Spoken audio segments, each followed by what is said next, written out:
Hello guys, welcome to my YouTube channel.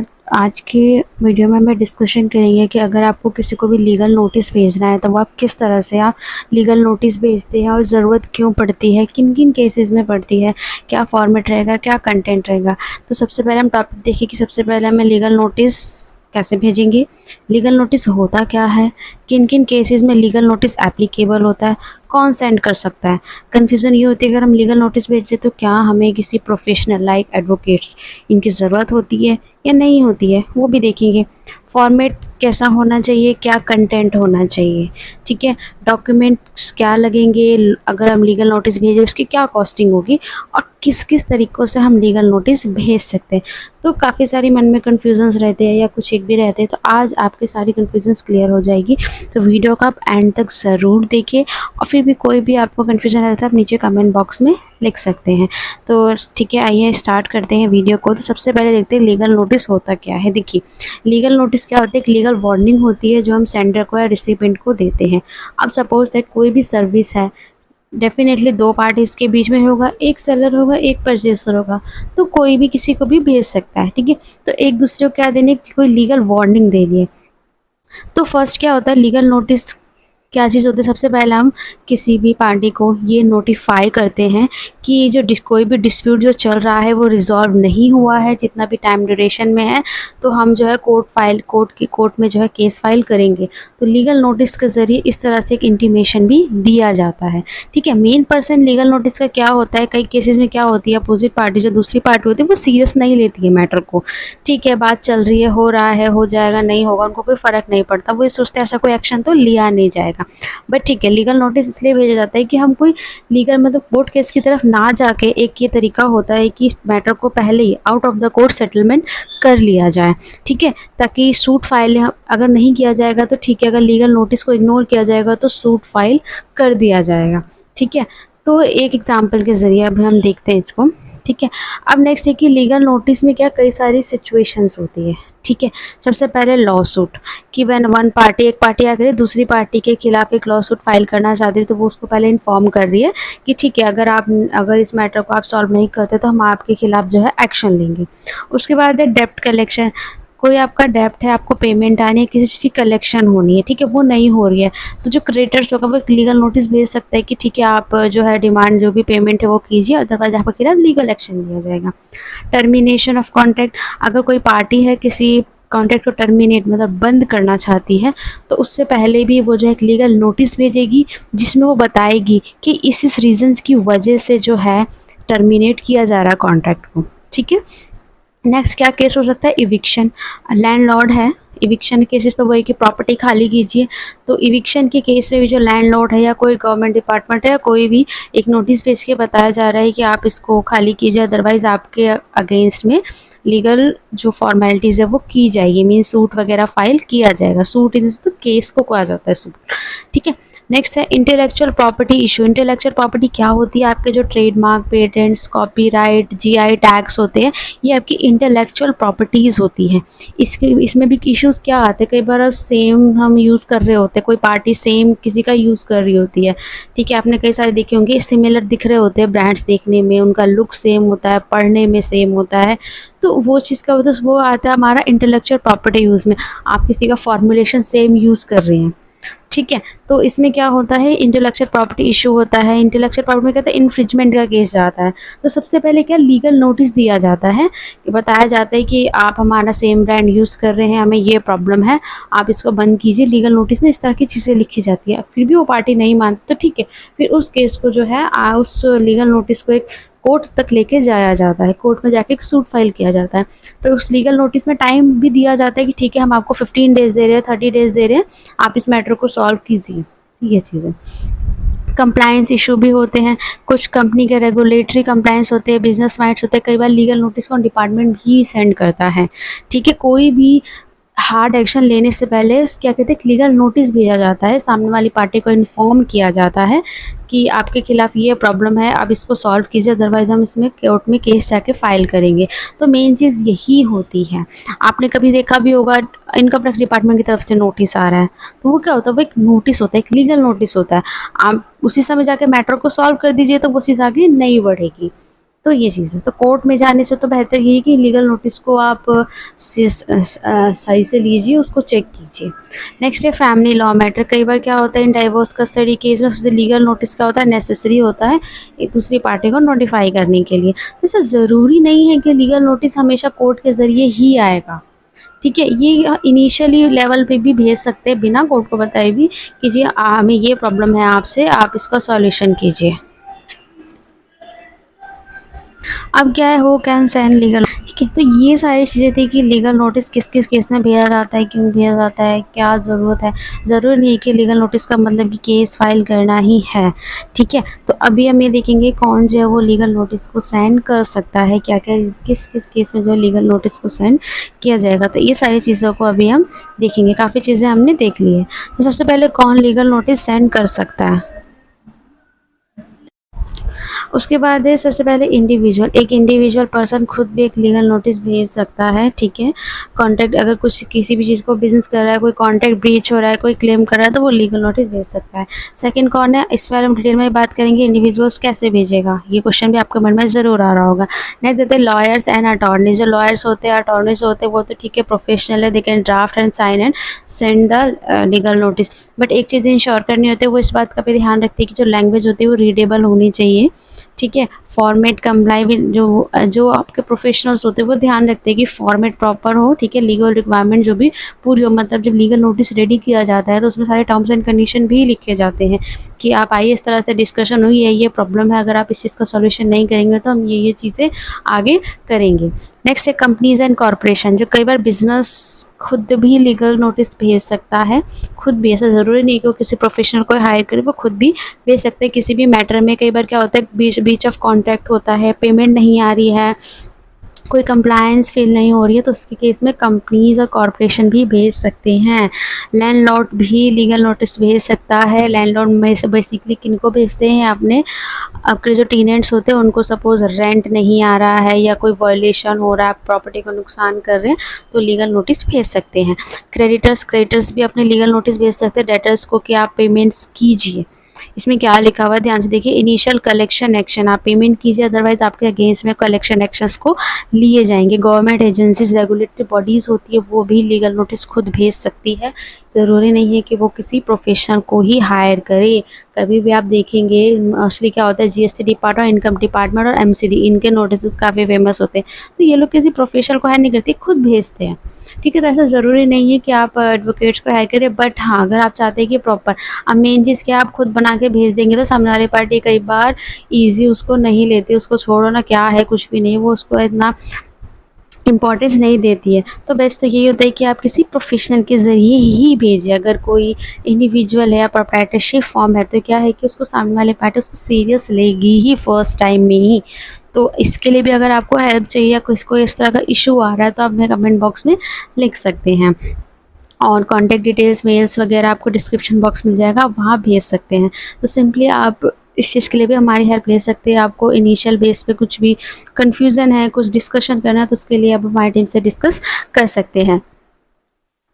अब देखिए, तो सेंडर को बस एक चीज़ करनी होती है कि नोटिस जो है अप्रोप्रिएट फॉर्मेट में हो, और जो उसका डिलीवर्ड है अकॉर्डिंग टू लॉ, सो पता चले आप जिस चीज़ का नोटिस भेज रहे हैं वो लॉ में है ही नहीं, ठीक है। आप किसी भी फालतू चीज़ के लिए नोटिस भेजा, तो ऐसा आपको नहीं करना है।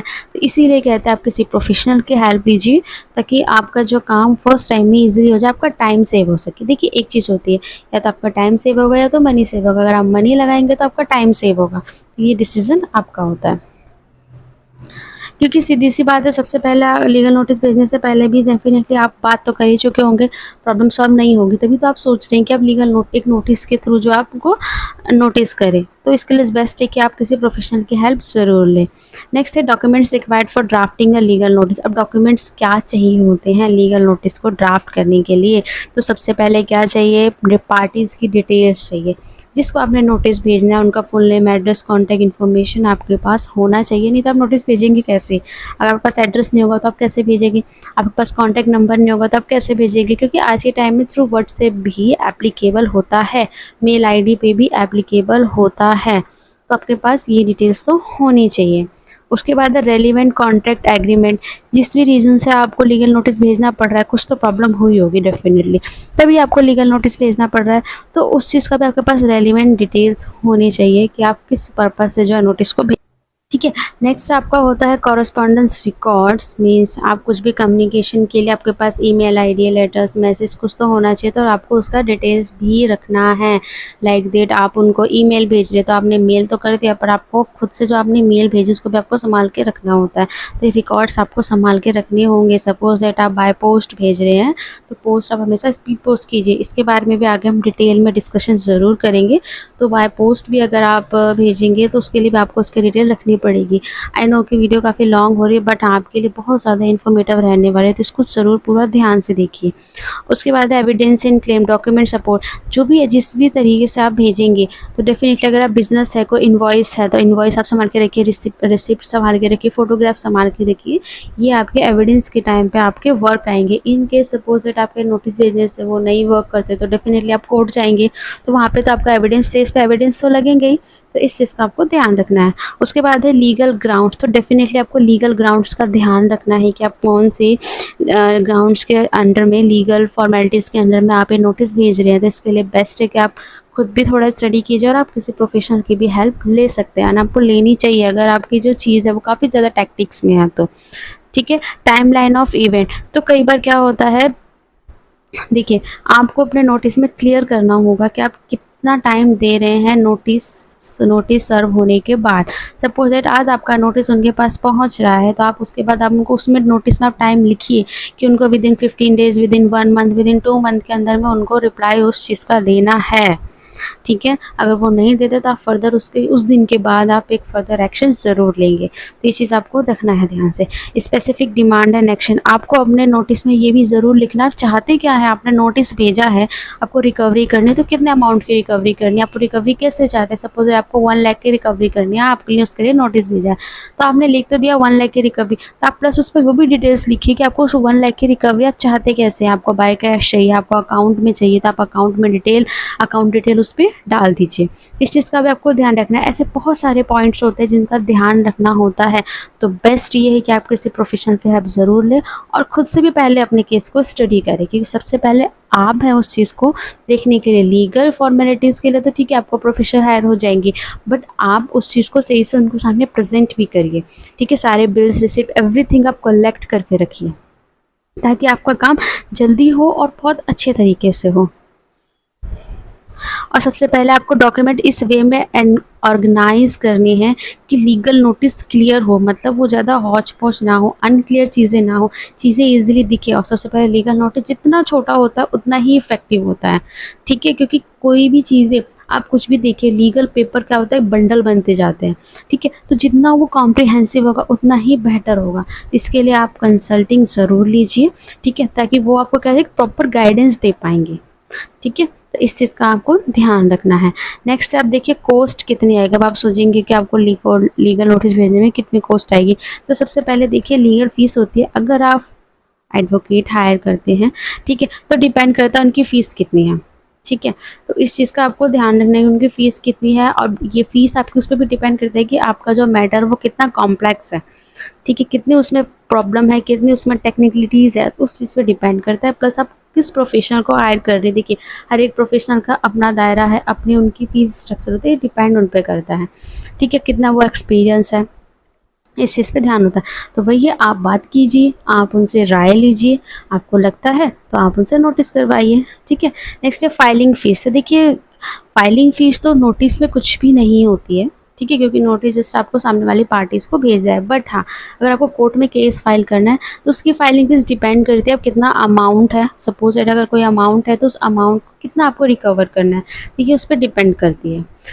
नेक्स्ट है डिलीवरी कॉस्ट। देखिए डिलीवरी कॉस्ट कितनी जाती है, जितना बाय पोस्ट कितनी कॉस्ट लगती है, 100-200 इससे ज़्यादा तो लगेगी नहीं। तो ये आपकी डिलीवरी कॉस्ट हो गई। आप स्पीड पोस्ट भी करेंगे तो इंडिया में कहीं पे भी करेंगे तो 100-200 लगेगी। बाकी डिपेंड करता है कितनी मोटी फाइल आपकी जा रही है। तो इट्स बेटर है कि उसको कॉम्प्रिहेंसिव में रखिए तो ज़्यादा बेहतर होता है। ठीक है। नेक्स्ट है डॉक्यूमेंट प्रिपरेशन। तो डॉक्यूमेंट प्रिपरेशन के लिए क्या करना है मैंने आपको पहले ही बताया। आपको सारे बिल्स, रिसिप्ट सब कुछ गैदरिंग करके रखनी है, और सबकी आपको अपने पास भी कॉपी ज़रूर रखनी है। ठीक है। तो वो एडमिनिस्ट्रेटिव टास्क होता है, तो उसमें कितना फाइलिंग में जो डॉक्यूमेंट प्रिपरेशन में जितने प्रिंट्स लगेंगे उतनी ही आपकी कॉस्टिंग होगी। एडिशनल क्या होता है, एडिशनल ये होता है कि सपोज दैट आप किसी प्रोफेशनल प्रोसेस के लिए आपने अपना जो एडवोकेट हायर किए, ठीक है, आप चाहते हैं कि खुद जाके वो नोटिस सर्व करवाए, तो वो आपकी एडिशनल कॉस्ट होगी। अब कोई भी प्रोफेशनल खुद उठ के जाएगा तो डेफिनेटली वो आपसे चार्ज करेगा, तो ये डिपेंड्स है, ठीक है। तो वो आपकी कॉस्ट को ऐड कर देंगे। अदरवाइज आप बाय पोस्ट से भेजेंगे, उसका भी आपको रिकॉर्ड रखना, और रिकॉर्ड तो रखना ही है कि वो गया नहीं गया, पहुंचा नहीं पहुंचा, ठीक है। नेक्स्ट आप देखिए फॉर्मेट क्या होगा। देखिए ये फिक्स तो नहीं है कि यही एक फॉर्मेट होगा, बट ठीक है हम डिस्कस कर लेते हैं। सेंडर इन्फॉर्मेशन होगी, डेट होगा, रेसिपिएंट इन्फॉर्मेशन होगी, सब्जेक्ट लाइन होगा, सैल्यूटेशन होगा, इंट्रोडक्शन होगा, स्टेटमेंट ऑफ फैक्ट्स होंगे, लीगल ग्राउंड्स होंगे, डिमांड्स एंड एक्शन होंगे, कॉन्सिक्वेंसेज होंगे, closing statement, signature and closure. ये सारा फॉर्मेट होगा जो कि फिक्स नहीं होता, बट ठीक है एक जनरल फॉर्मेट यही है। उसके बाद है कंटेंट क्या होगा लीगल नोटिस में।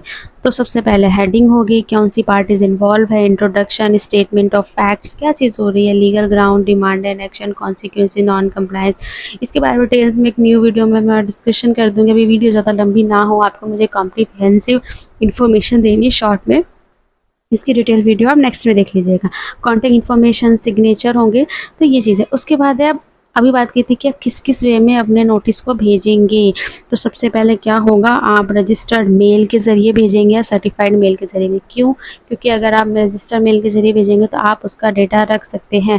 इन केस वो बाय पोस्ट आपने भेजा और स्पीड पोस्ट से भेजा और वहाँ पे वो एड्रेस गलत है कुछ भी, तो वो रिसीव आपके पास आ जाएगा। और या उन्होंने रिसीव कर लिया तो उसके भी आपके पास डिटेल्स आ जाएगी कि हाँ रिसीव कर लिया है, ठीक है। तो ये चीज़ है। कब इसको यूज़ करेंगे, देखिए कोई कॉन्टैक्ट है, टेनेंसी है, तो स्ट्रॉन्ग एविडेंस आपका बनता है कि जी आपने डिलीवर्ड कर दिया, वहाँ पे पहुँच गया, इस पर्सन ने रिसीव कर लिया, तो ये आपका बेस्ट वे होता है, ठीक है। कुरियर सर्विस, कुरियर सर्विस आप ले सकते हैं, आप रिपीटेबल कुरियर सर्विस यूज़ कीजिए। क्यों? क्योंकि वो पूरी डिटेल रखते हैं, इवन किसने पार्सल रिसीव किया है वो उसका भी डिटेल रखते हैं। तो ये चीज़ आप ज़रूर कीजिए। और मेन क्या होता है, 2 से 3 दिन में पूरे इंडिया में कहीं भी पहुंचा देते हैं ये, तो बेस्ट चीज़ है, इनका ही आप यूज़ कीजिए। उसके बाद है ईमेल। ईमेल क्या है, ईमेल जो है इंक्रीजिबली एक्सेप्टेबल होता है, आप ईमेल भेजिए। उसके बाद क्या होगा, आपके पास भी रिकॉर्ड डेटा होगा कि ये मेल मैंने भेजी है, इस टाइम पे भेजी है, उनके पास रिसीव हो गई है। ईमेल क्या होती है, ऑन टाइम रिसीव हो जाती है। उसके बाद आप उनके ऑफिशियल ईमेल एड्रेस सब पे भेजिए, ठीक है।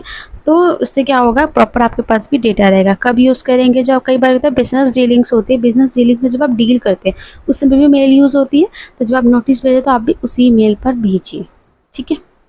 नेक्स्ट है फैक्स। फैक्स के ज़रिए भी आप भेज सकते हैं। अभी क्या है, फैक्स से बहुत कम यूज़ हो रहा है, तो इतना यूज़ नहीं है, पर ठीक है अगर आपके पास ऑप्शन है तो आप भेज सकते हैं। Personal service. पर्सनल सर्विस क्या होता है, आप खुद जाएंगे या आपका कोई लीगल पर्सन जाएगा, जाके वो फिजिकली रिसीव करवाएगा। जनरली ये कोर्ट जो करती है वो इस तरह से भी भेजती है।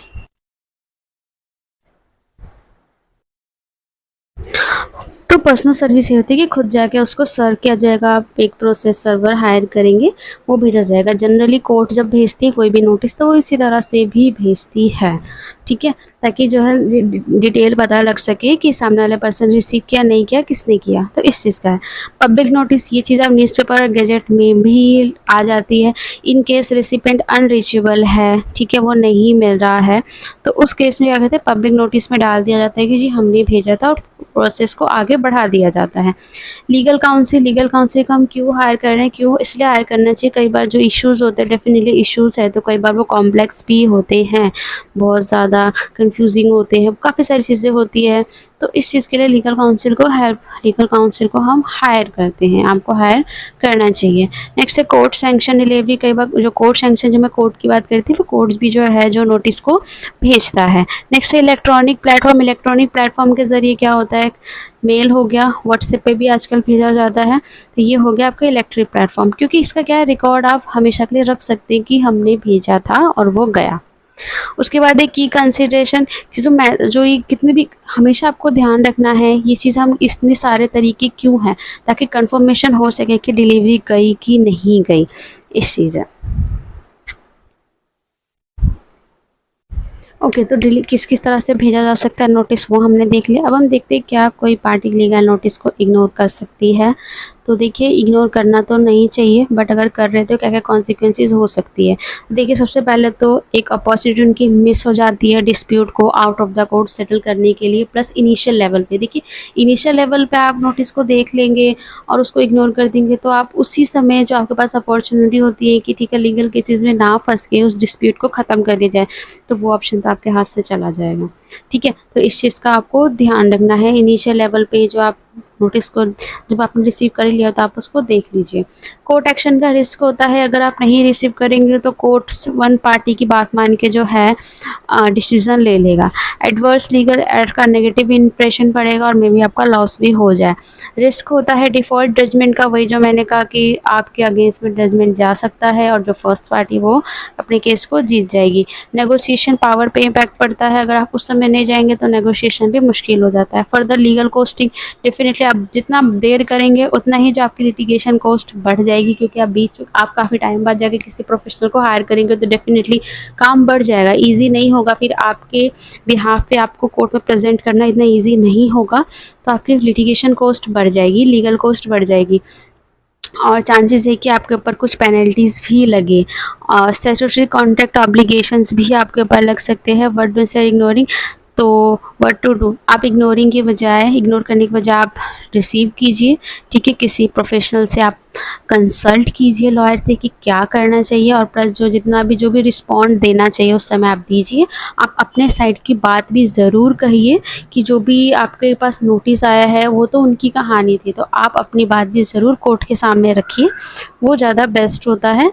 ठीक है, तो ये था पूरा प्रोसेस कि आप लीगल नोटिस को कैसे भेज सकते हैं, क्यों ज़रूरत पड़ता है, अगर आप नहीं रिसीव करते हैं तो क्या प्रॉब्लम होगी। तो सारे पॉइंट्स आज हमने डिटेल में डिस्कस किए हैं। तो फिर भी आपको कोई भी कन्फ्यूजन हो तो आप नीचे कमेंट बॉक्स में लिख सकते हैं। So thanks for watching my video, thank you so much, bye bye.